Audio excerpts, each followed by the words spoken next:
উনি তো বারবার বলেছেন জায়গাটা ভালো না।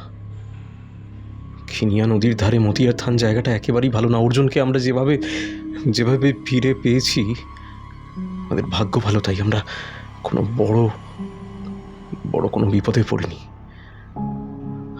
আর যদি বেশি দেরি করি আমরা, তাহলে আমাদের আমাদের বিপদ হতে পারে।